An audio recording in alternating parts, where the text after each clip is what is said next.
on this edition of Sightings. It is the most famous and well-documented abduction case on record. If I hadn't seen some of this stuff with my own eyes, there's no way I would have believed any of it. Now, for the first time, the shocking true story told by the actual victims of an alien intruder. Whoever robbed this drugstore and killed 3 employees got away with murder. Can a psychic now succeed where police have failed? It feels like death. When this family started renovating their historic Maryland home, something very old began to haunt them. It didn't like me because I tore down the chimney. It felt it was its home. And it was a very cold, negative kind of feeling, too. Very scary. And the amazing story behind those incredible pictures showing how a star is born.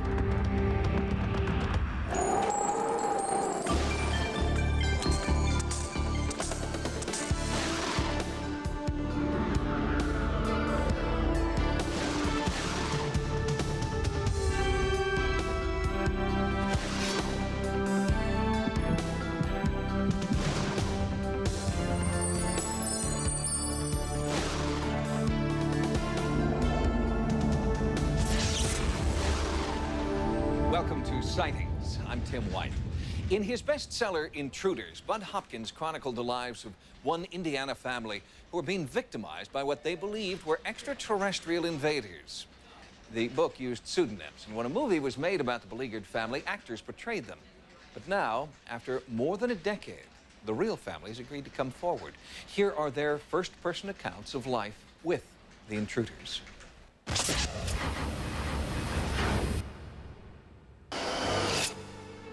On a warm Indian summer evening, on the porch of their Indianapolis home, the Whites share a family meal. A passerby might mistake them for a typical Midwestern family, unless, of course, they'd read this book, detailing the Whites' personal history of alien abduction.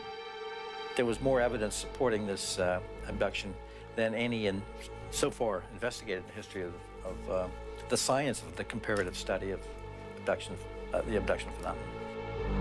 This is the first case that let us understand the alien's purpose. The family's incredible story first came to Bud Hopkins' attention in 1983. The Whites' middle daughter, Debbie, wrote Hopkins a letter explaining her fear and frustration and included these photographs of strange burn marks which were appearing in the Whites' backyard. The grass looked like it had been compacted. There was no grass alive on it. That in itself really ticked me off because I thought my yard was nice. It was one day nice, next day no. Yeah, there it is, and it stayed like that for almost 5 years. Hopkins had received many letters from self-proclaimed abductees, but none had the wealth of experience and the mysterious physical evidence present in the White case. This is what happened to that nice, rich, loamy, black-brown soil that the backyard in Indiana had. It was turned sort of gray and hard as a rock. So we don't know what it is that caused this effect, but it has turned up in numerous other UFO landing cases in other parts of the world. When I got out there, and what I learned through a few phone calls, the neighbors had witnessed certain manifestations that very night. There was this tremendous noise coming from Debbie's yard and this huge flash of light coming through the trees, and all the electricity went out. So we had a lot of people who could say, no, this is not something that went on in some young woman's head. This is something that went on outside the house, in the backyard. During that UFO encounter, Debbie had a period of missing time she could not account for. But under hypnosis, the pieces of the puzzle began to fall into place. We proceeded to do a hypnotic regression, and the story began to slowly unfold of what had happened in the period of time she couldn't recall. Things started coming out of me. Memories started coming back from all over the place. It was like it's a floodgate opened up. During that session, Debbie recalled the terrifying events that preceded the mysterious burn marks on the lawn. Night that changed my life forever. I happened to see a really strange light coming out of the pump house that's next to the swimming pool out back. I was thinking of prowlers, you know. And by the time I got back there, in just maybe 5 minutes, it was gone. When the lights disappeared, Debbie asked her mother to babysit while Debbie went over to a girlfriend's house. Later that night, from the doorway, Debbie's mother began to see the lights as well. As I looked out the window on the bird feeder, I seen a light that was about the size of a basketball. And I got on the phone and I called Debbie because I was here with the two little ones by myself. So I hung up the phone. I said, I gotta go home. There's something going on. She come in the back door and she said, where's Dad's shotgun? And Debbie picked up the gun, went out in the back, and I watched her out the back door, and she came to the pump house and she opened the door. I don't remember seeing a darn thing.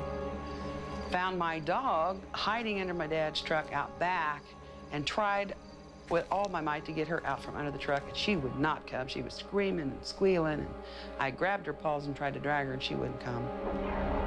When Debbie walked back toward the house, she saw a ball of light inside the garage. Her mother was standing, frozen, at the screen door. Sometimes when a person is being abducted, the other people are switched off, as we call it. They're sort of in a state of suspended animation. All of a sudden, I feel like my whole body is on fire. Every inch of my skin is burning. And I realized I couldn't move. And I also could hardly see. It was like I'd been attacked by a mob of tourists with cameras flashing me in the eyes. Then I could see this movement in the yard in front of me, and there were 6 small people. I could see these big black eyes. Ooh, and I got the shivers, you know? And I'm thinking, no, this can't be. Then I can move again. It's like I blinked and all this stuff was gone. Later, we figured out I was gone in like an hour and a half, and I only remember like 10 minutes. For months after the incident, Debbie suffered from fatigue, headache, and flu-like symptoms. The family dog died soon after the encounter from what the vet described as an illness resembling radiation poisoning. When Bud Hopkins met the family later, he administered psychological and physical tests and determined that the Whites were of sound mind and body. He then began his 3-year study of their abduction experiences.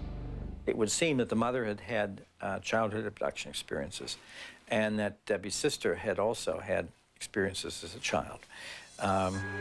This is what the hypnotic sessions revealed. Of course, her mother having this very deep scoop mark in the front of her leg, more or less in exactly the same place that Debbie's is. So there was a lot of reason to believe that the family was associated with an abduction. Debbie's older sister, Kathy, recalled an extraordinary UFO encounter she had as a teenager in 1965. My mom had me take her to a church function. It was approximately 4:30. I was driving home, and the next thing I remembered consciously, I was not on the road. I was sitting behind a church, looking up at the sky at this huge UFO that was over my car.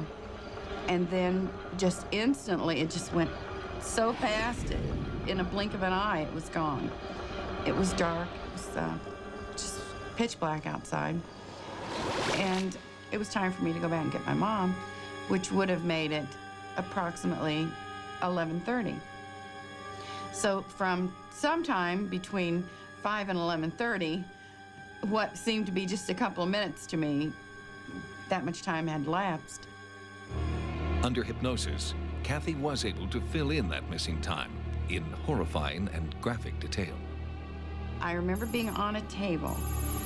The entity I remember is very, very tall. The face was exactly like a praying mantis, and it moved its head in very jerky-like manner. And I'm pretty sure, just in my own heart, that that's not the first time in 1965.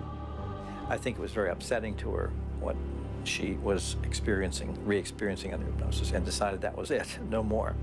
But Debbie continued to probe her abduction experiences, recalling events from childhood, and soon a pattern of experience developed that she believes explains why she was forced to endure painful and humiliating experimentation. Debbie's bizarre odyssey was only just beginning. Her family searched for a reason why the intruders had chosen them after this. Next, Debbie White's terrifying repressed memory of her alien abduction. I assumed they were telling me I was this child's mother.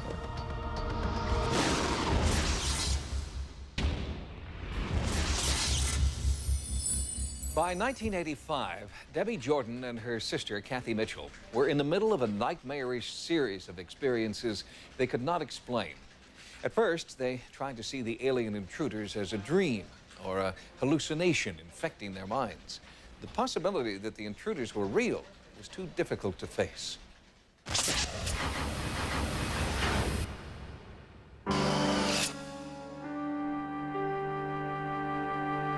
Bud Hopkins' 3-year investigation concluded that the White family of Indianapolis had had a 30-year relationship with extraterrestrial forces, Hopkins dubbed the intruders. And when daughter Debbie was hypnotized and regressed back to earlier alien encounters, she revealed the sinister purpose behind the family's chain of abduction experience. What you are about to hear are the actual tapes from her hypnotherapy sessions. Something's not right. Okay, Debbie.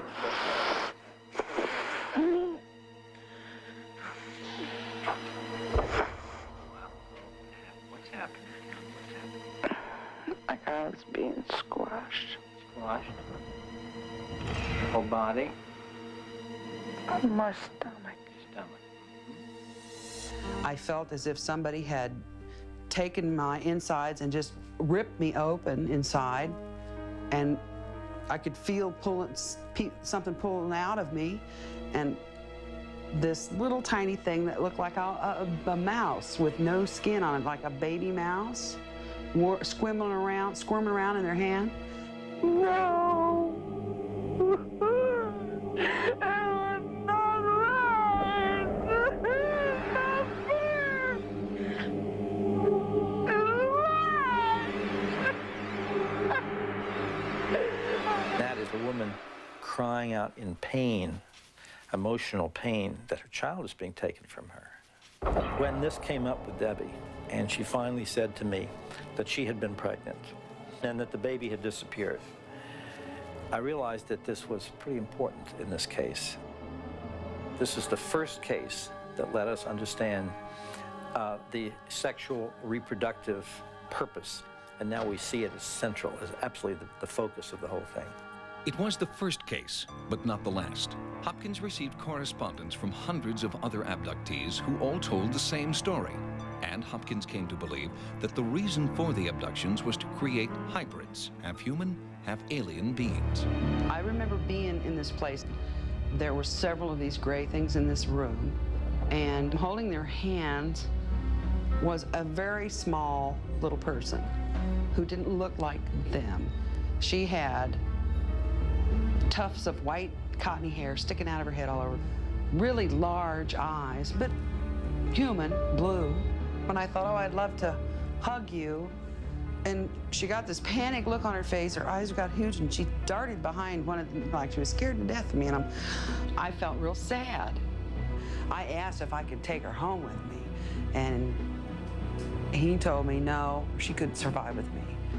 I assumed they were telling me that I was this child's mother. In 1993, Debbie had a hysterectomy, and immediately after the operation, her abduction experiences ended abruptly.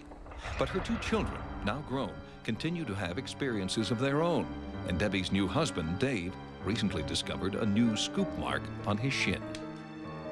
That was another very important discovery that I made in that case, which of course accompanies this idea of some kind of genetic experimentation, because you're going to be doing that sort of thing across generations. The theories about why a hybrid race is being created are all over the map, but they tend to run to the idea that the aliens have reached some kind of evolutionary dead end and need to revivify their own species. Debbie and her sister Kathy recently collaborated on a book detailing their very personal encounters. For both of them, choosing to make their experiences public was a difficult decision. I just felt like it's time. Maybe it's just time to just do this and get it out in the open. And so right at the very last minute, the publisher called me and wanted to know if I would use my real name. I said, well, sure. I have to use my real face. Might as well use my real name. Coming forward and revealing their true identities has not been without a price. Although the White family is committed to the reality of alien abduction, not everyone sees their revelations as sincere. Theirs is an incredible tale beyond scientific proof. I don't expect people to believe any of the stuff that me or any of my family members tell them. Believe me, if I hadn't seen some of this stuff with my own eyes, there's no way I would have believed any of it, you know? All we know is something weird is going on, and it's happening to a lot of people, and people should stop and think twice about it. It could happen to you. Although Debbie Jordan has not felt the presence of an intruder since 1992, she continues to counsel abductees and their families as a member of Bud Hopkins' Intruders Foundation. Next, marketing the UFO phenomenon, how the CIA used psychic visions, and have archaeologists unearthed an Incan curse.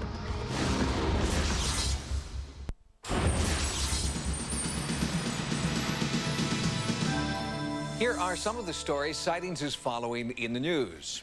A joint expedition by American and Peruvian archaeologists has made an historic discovery. They're now unearthing the ancient mummified remains of human sacrifices, untouched for more than 500 years.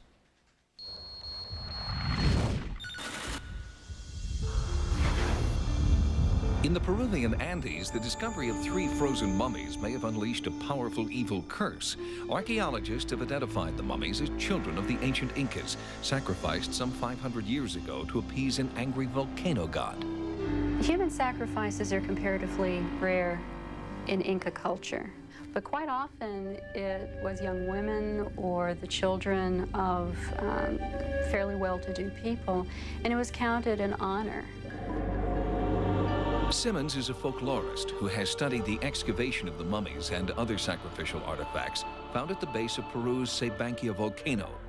Simmons believes that their removal from this sacred site is tantamount to grave robbing. You are disturbing the situation that was set up. You're disturbing the intent if you go in and disturb that sacrifice. And that could certainly bring retribution of a kind. That retribution may be a curse from the same volcano god feared and revered by the Incas. Recently, Viđeњa began spewing smoke and ash again, as often as 3 times a day. Simmons sees this as a warning. You can think in terms of the curse following the person who did the desecrating, but the people in the immediate vicinity may suffer also by failed crops, their stock sicken and die, or a volcanic eruption. The mountain is upset about something.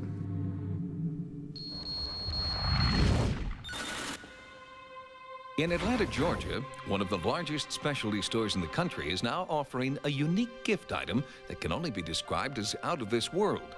Inspired by the mysterious saucer crash near Roswell, New Mexico in 1947, the Sharper Image is selling life-size replicas of what they call the Roswell alien. You know, I've never seen an alien before. I'm sure everybody has conceptualized and visualized what a being would look like coming from outer space. So Woodard believes that the Roswell alien is a fitting addition to a store known for cutting-edge ideas. Overall, I think everybody knows that that's the kind of product that keeps Sharper Image on the leading edge, if you will, in terms of mystique and uniqueness. The look of the alien is based on eyewitness accounts of creatures that many people believe were hidden away by the military after the Roswell crash, accounts the government denies. I find that there are some customers that are very well informed in terms of the amount of information that's been released, and they in turn will sometimes want to elaborate with respect to their own points of views as it applies to the Roswell alien. The alien lists for just under $1,700, and so far, 7 customers have decided they just have to have one.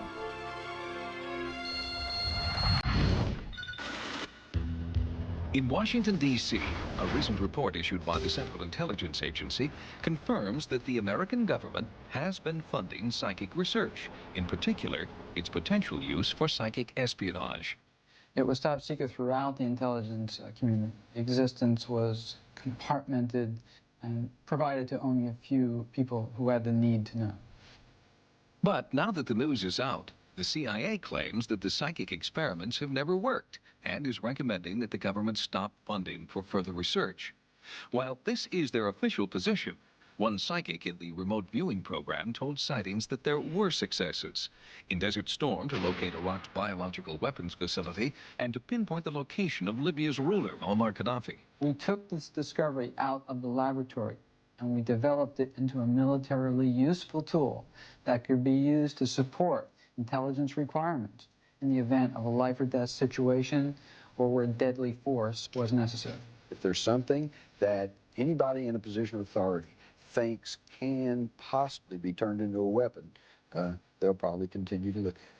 Our forays into remote viewing continuing despite CIA claims to the contrary. Sightings will have an extended report on an upcoming program. We'll have more stories from the news next time. Now, here's what's coming up on Sightings. A psychic provides South Bend police with new clues to an unsolved murder mystery. I see what the victim sees, thus recreating the crime. Later, are these the bones of a spirit haunting a Maryland house?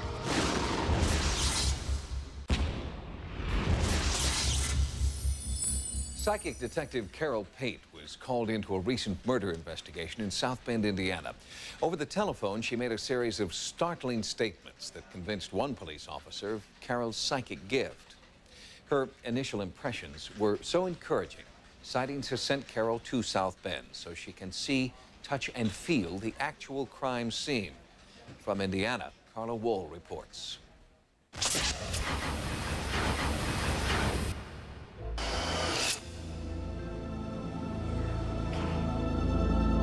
I use what's known as psychometry, and that's holding a ring or a watch, a personal object. So if I hold a victim's, say, ring or photograph, I then can become one with the victim. I see what the victim sees, thus recreating the crime. I've worked with psychics in the past. I do have a belief that some people have an ability that maybe you and I don't possess. I do believe that there are some that have that ability. No pain, no suffering, just a blow. On August 25th, 1990, 3 employees at this Osco drugstore in South Bend, Indiana, were shot to death during a robbery. For the community, the investigating officers, and the families of the victims, the anguish still lingers. 5 years after the murders, the man police and South Bend residents believe is the killer is still walking the streets, a free man, because there just isn't enough evidence to convict him. It hurts to even go back and think about it. See, all these people were just, in a matter of minutes, it was over. Store manager Scott Dick, clerk Connie Zalewski, and pharmacist Tracy Holvet were all shot at point-blank range just before the store opened for business. What about the cameras? There were cameras in this store. Cameras had been in place in the store, but apparently there was a malfunction. They weren't operational at the time this occurred. Hopefully that's what Carol Pate will do. Maybe Carol Pate will be our camera. Lead Detective Sergeant D. Michael Swanson agreed to work with psychic Carol Pate because after 5 frustrating years on the case, any lead is better than no lead at all. I came into the case cold. I didn't know anything. The only thing, I knew there was a victim. I knew it was an Osco drug store. That's all. And that's the way I like to work a case. That way I know that what I pick up, if it comes through correctly, then it's accurate information. So Detective Swanson didn't tell Carol about the mysterious female accomplice he believes may be the key to cracking the case. Evidence indicates that we have more than one suspect. And obviously we've been told that there's a female in the store. We have a witness that sees a female in the store we believe is acting as an accomplice. It's been the biggest mystery of this case for 5 years. Who is this woman? It's a question the victims' families want and need answered. What would it mean to you and to your family to be able to bring someone to justice? I think it would help. I mean, there's no doubt our family is gonna have, you know, this hanging over our heads the rest of our life. It's not gonna go away. Because when he shot her, he might as well have shot all of us. Carol came in cold after the store had closed. She clutched personal items the victims' families had provided to police and used these to develop psychic impressions of the crime spree. We're in the right direction. I feel that the man that did this, he knew the store, he knew it very well, he may have worked there. He's angry at the young man, though. He's really angry at the young man.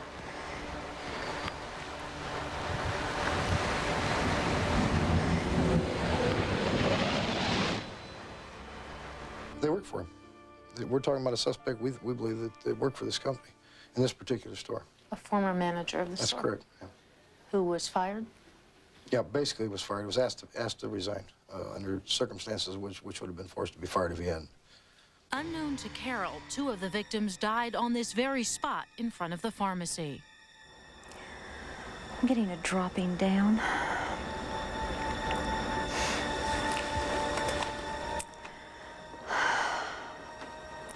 It feels like a victim's energy, and it feels like a dropping down. Separation. Tracy recognized the man, and at first she felt friendly, and then all of a sudden, she was shot. At that point, we think that they just basically walked into what was going on and were murdered because of the fact they were there and seen who was involved in it. Then inside this 14,000 square foot store, Carol stopped in the exact location where the 3rd victim had died. I'm getting a whole lot of trauma going on in here. And it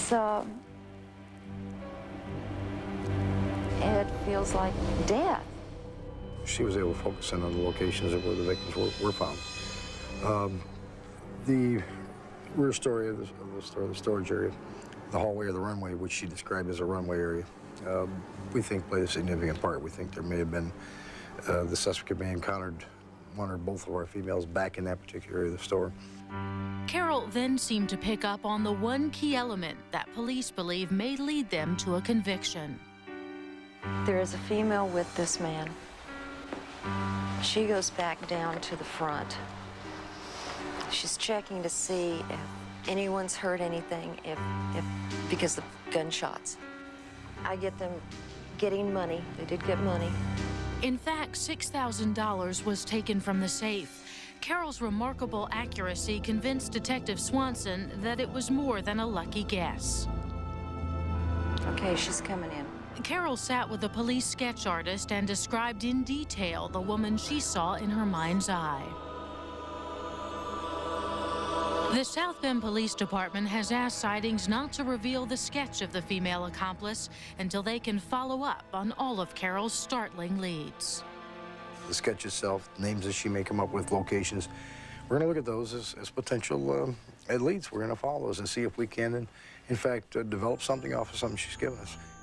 The family wants to know what happened in that store. Maybe we'll never know, but we want to.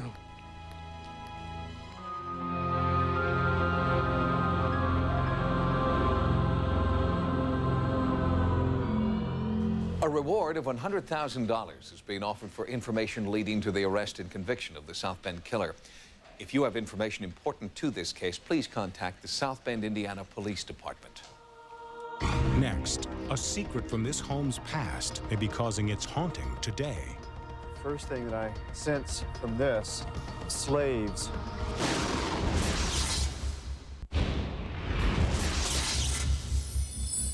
When Marla and Olin Schmidt started renovating their 19th century home in Westminster, Maryland, there was a lot of dust and a lot of expense and a lot of stress. But all that paled in comparison to the chilling events that followed a grisly discovery buried under the house.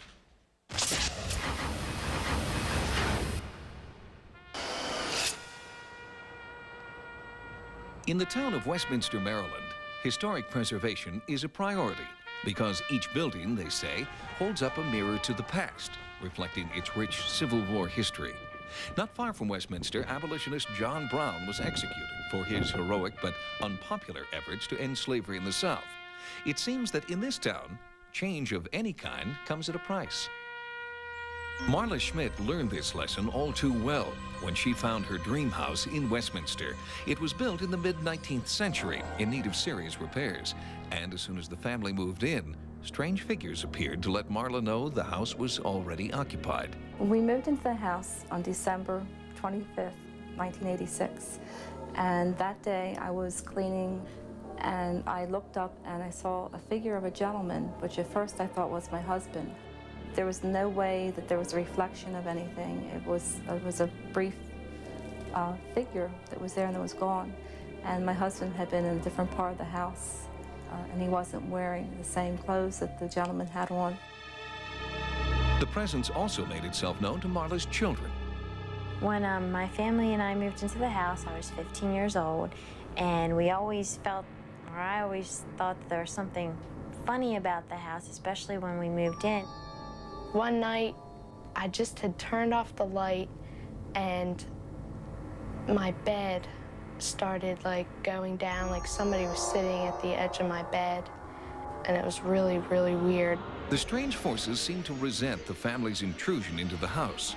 Ghostly forms began to appear on a regular basis, and Marla came to the difficult realization that her home was haunted. As time went on, everyone got used to the eerie encounters. They were able to cope until last year, when Marla finally put into action her ambitious plans to renovate the home. My mother and my stepfather started renovating the house, and that's when unexplainable things that had never happened here started happening. When I started tearing the chimney down, I discovered that it's very old and it could have possibly been here late 1700s or something. The intensity of the things happening in the house picked up immensely. On September 9th, Carla and Jennifer had seen a figure standing by the window on the second floor. It was like a dark shadow. It was kind of like you could see like the head and the shoulder. The figure in the window vanished as quickly as it had appeared. Then, in the stairwell, they saw an amorphous blue form coming at them. It was a blue mist. That's the only way I can describe it. It was a blue mist, and it had a figure in it. That you could definitely see a figure.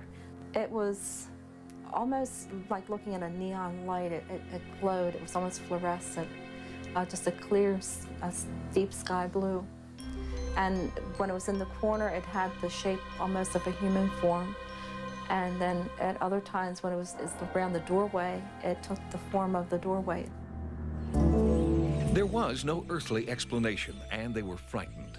On a friend's recommendation, Marla contacted Pamela Saylor, a local psychic familiar with the area's rich history and with the disturbing paranormal activity which often occurs in the old homes of Westminster. When they first called me, fear, terror in their voices over the telephone, I could not believe it. Saylor surveyed the home and felt she had made contact almost immediately. She verified the family's worst fears about the entities here. I dealt with one entity that I felt was a very negative entity, and the whole family was afraid of this entity. She said that it didn't like me because I tore down the chimney it felt was its home. And it was a very cold, negative kind of feeling, too. Very scary. Saylor felt that the entity was angry, and she felt its presence most strongly in the old cellar. He said, I did not die a normal death. I said, you're in the chimney, are you not? Then I knew there had to be bones or something in this house. At first, Saylor's psychic impressions baffled the family. The thought of finding bones buried in the cellar at the base of the chimney was just beyond reason. But out of desperation, the family followed Saylor's psychic advice and began to dig. When I tore up the hearth of the old fireplace, I got down there and started digging around and found some old bones. And possibly they could be human bones. Marla removed the bones from the site herself. She was sure they must be animal bones and took them to local veterinarian Sharon Cashenbach for confirmation. But the doctor would not rule out the possibility that the bones are human. Again, perhaps a hip or a shoulder bone from either a large animal or perhaps even human. Removing the bones from the home may have been a mistake. It seems to have exacerbated the anger and resentment coming from the ghostly forces in the home. It is at this point that sightings and psychic Peter Anthony have come into the investigation, and Anthony senses an angry entity almost immediately. As I climbed up into the attic, there was a coolness, or if you want to even call it what I call a spirit. And as I was up there, I could hear this entity walking. And Anthony does not feel the paranormal activity is limited to one room or only one spirit. When I went into the north part of the home, there was a room in there that was blue. And as soon as I walked into the room, I sensed death. But it was in the cellar that Anthony made his most disturbing discovery. The first thing that I sense from this, slaves.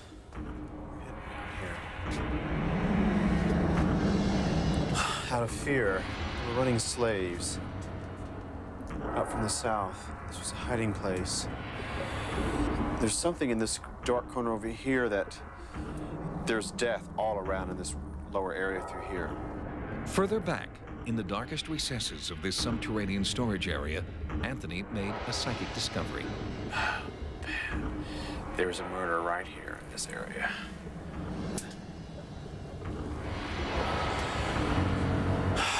There he is. Okay, he's here. Your spirit is here. There was a man, black male, who was just physically beaten to death.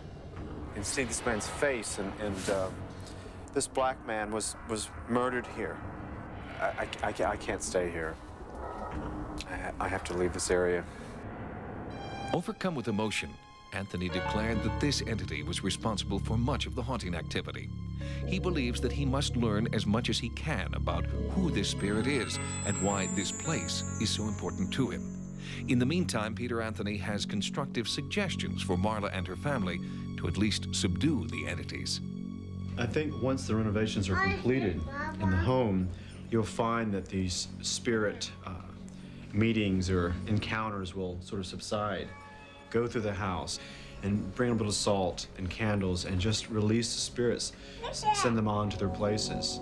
To further assist the family, Sightings has contacted an historical researcher in Westminster. She provided information linking the entity that Anthony describes as a murder victim to the real-life execution of a runaway slave who may have died in the home. In the 1860s, this area was part of the Underground Railroad, providing comfort to many slaves seeking safe passage to the north. Slaves who were caught suffered brutal punishment and often death. Perhaps the spirit in the Schmidt house was one of those murdered slaves who, even in death, still seeks his freedom. Several days after our investigation, an unsettling spate of new phenomena began in the house. Peter Anthony is continuing to work with the family and believes that it may take time before the ghosts of Westminster finally move on. Next, a glimpse across the universe and back into time.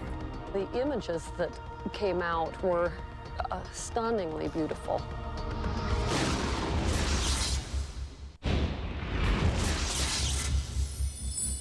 After a rocky start, the Hubble Space Telescope is sending back pictures from deep within our universe, each one more startling than the last. Now, the Hubble has captured an event astronomers have only dreamt about, the cosmic incubator, where stars are born. Carla Wall reports.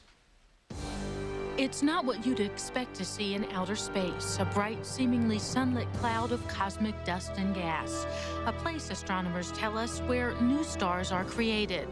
When the Hubble Space Telescope first sent back these images from the Eagle Nebula, far across the universe, even seasoned astronomers like Ann Kinney were awed by their beauty and power. The images that came out were stunningly beautiful. Everyone who saw them gasped when they saw them. With a closer look, you could also see a lot of details that hadn't been seen in these star-forming regions before. With these pictures, theory became reality.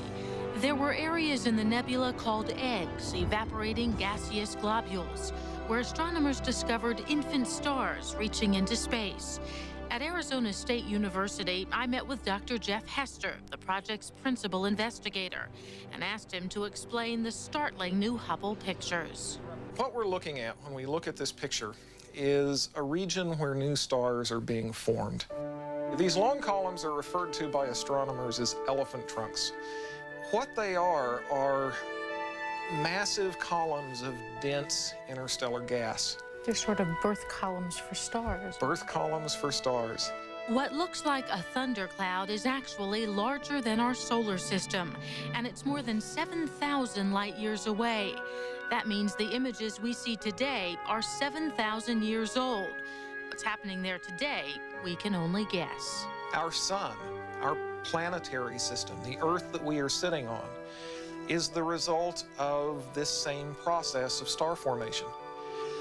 We don't have the luxury of going back 4.5 billion years and watching what happened with our own sun and watching our own solar system form. But what we can do is look around us and look at regions in our galaxy where new stars are forming. And when we do that, we're coming to understand how you and I got here. And I think that buried deep down in the hearts of men is a need to do that. Some of the people who've looked at these pictures have seen not only the creation of life, but also a creator, picking up images of everything from the face of Jesus to risque messages. According to Hester, seeing these images is fun, but it's not science. When I took the pictures home and showed them to my kids, the very first thing that they started doing was picking pictures out. And maybe that's why people react to the picture so strongly. It's almost biological. It's almost as if it's familiar, but yet it's not.